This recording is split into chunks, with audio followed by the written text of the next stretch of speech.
What's up guys, welcome back to the channel. Today in this video we'll be calculating the values of x and y using Cramer's rule. Now if you have watched videos on Cramer's rule on this channel, you can pause this video and try to solve for your x and y, and then let's see if your answers are going to be the same as the one that we're going to get at the end of this video. Now before we start though, I just like to say thank you very much guys for watching, subscribing to the channel, commenting, and not forgetting those who like and share the videos. If you haven't subscribed to the channel, subscribe to the channel because I've made lots and lots of videos based on mathematics, and also I've solved some previous question papers as well. All right guys, so let's get back to this question here. As you can see, we have two equations here whereby we need to rearrange both of these equations. To add on this, we also have our x and y as denominators on both of these equations.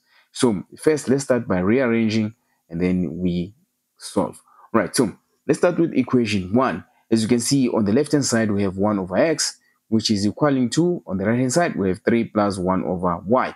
So we need to transpose this 1 over y to the left hand side.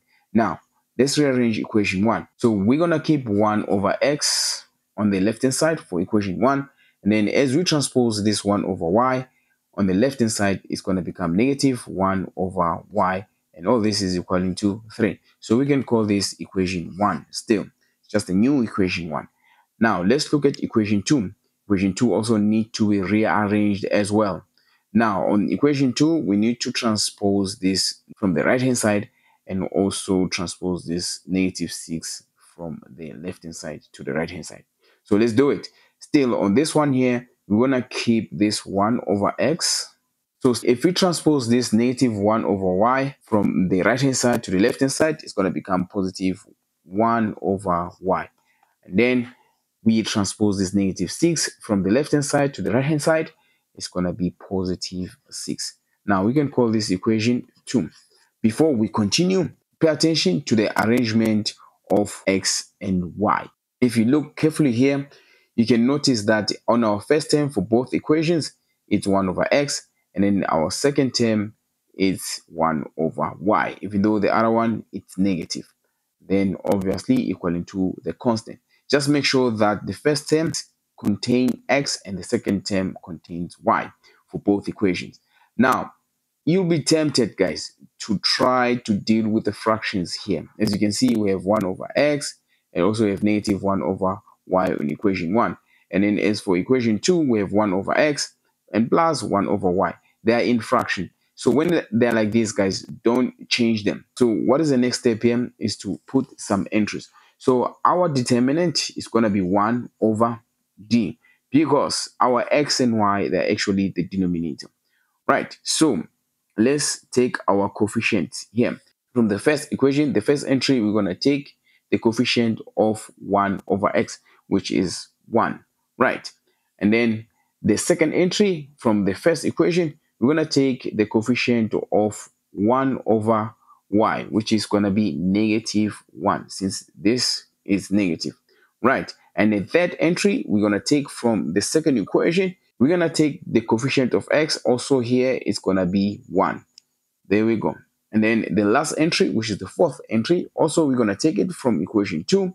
Also, we're going to take the coefficient of 1 over y, which is in this case 1. Right, so now we have our square matrix for the determinant. So we can able to calculate the determinant here. Remember, 1 over d. Remember, guys, whenever we calculate for determinant, we multiply the first entry with the last entry there. So our first entry here is 1 multiplied by the last entry, which is also 1. So this product here is going to be subtracted by the product of the second entry and the third entry.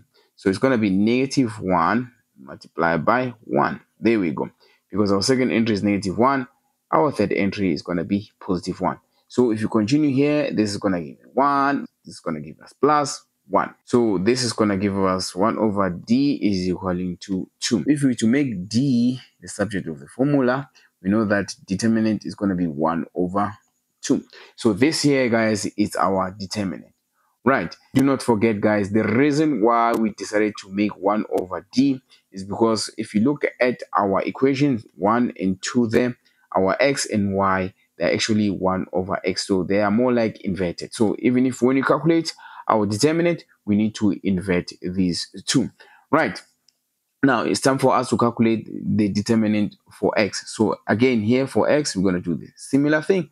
Let's say 1 over dx. Now it's time for us to create square matrix here.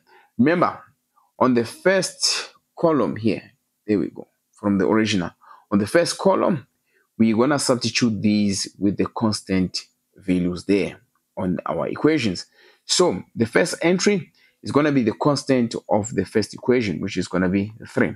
The second entry, we're going to keep this -1 of the coefficient of 1 over y. So it's going to be -y, right? And in our third entry, since we are calculating for dx, so we're going to substitute with the constant of equation 2, which is going to be 6. And then our last entry, which is going to be 1. Those ones didn't change because they are for y. So let's calculate now. Remember, this is going to be 1 over dx. Let's go. So when you calculate the determinant, we see the first entry, which is 3 multiplied by the last entry, which is 1. So it's going to be 3 multiplied by 1 minus the product of the second entry and the third entry. So the second entry is going to be -1 multiplied by 6. There we go. If we continue here, this is going to give us 3. This is going to give us negative plus 6, meaning 1 over dx is going to give us 9. There we go. Now it's time for us to make dx subject formula. If we make dx subject formula, we know that dx is going to be 1 over 9. There we go. Now it's time for us to calculate for dy. So we're going to create a little bit of space here so that we can able to create our matrices for y. So for dy, we're still going to do similar thing. We're going to say 1 over dy is equaling to, there we go. Now from the original, the first column here, guys, we're going to bring back the entries here. When you calculate the determinant of y, guys, we're going to bring back the original entries on the first column. So we have 1 and 1. There we go. And then the second column, since it's for y and we're calculating determinant of y, we're going to substitute with our constant. Now for the first row there, we're going to put in 3, since this is our constant on our first equation. And then for the second row here, we're going to put +6, since this is the column for y. So we know that 1 over dy is going to be the multiplication of the first entry and the last entry, which is going to be 1 multiplied by 6 minus the product of the second entry and the third entry, which is going to be 3 multiplied by 1. There we go. If we continue, this is going to give us 6 minus 3. From here, we're going to have +3. Don't forget, this is 1 over dy. So if we are looking for dy, this is going to be 1 over 3. There we go. So now that we have our dy, dx, and our determinant, we can able to calculate for x and y. Now, let's start with x. If you're calculating for x, we all know that it's going to be the determinant of x divided by the determinant. So what is the determinant of x? We know that the determinant of x is 1 over 9 divided by the determinant that we calculate earlier on, which is half. There we go. If you put this on a calculator, your answer is going to be 2 over 9. There we go. So this here is our x. Now let's look for y. When you are calculating for y, we're still going to do the same thing. It's going to be the determinant of y divided by the determinant. So we know that the determinant of y is 1 over 3 divided by the determinant, which is 1 over 2.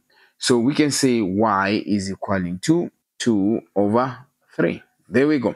Now, when it's like this, it's time for us to actually substitute to check. So let's check. So when you check, we can choose any of these two equations here. So how about I choose the first equation then, where we have 1 over x. So 1 over x, which is the same as 1 over 2 over 9. There we go. Minus, remember I took the first equation, 1 over y. Our y, let's not forget, is 2 over 3. If you put this on your calculator, guys, it's going to give you 3. Right? You can double check here. So, guys, it means that our answers, which is x 2 over 9, and then y, which is 2 over 3, they are correct. Just in case you don't know how I get to these answers and the method that I use, it is what we call Cramer's rule. I've made a video doing an intro about it. You can go to the description, click on that link on the description. It will take you to the video where I've done an intro on Cramer's rule. Right, guys, if it so happened that you didn't understand, you can also leave a comment in the comment section. I'll try to answer you to my level best. But if this video helped you to understand how to calculate this type of questions, or how to calculate for x and y using Cramer's rule, do not forget to like and share the videos. Thank you very much, guys, for watching. Until next time, cheers.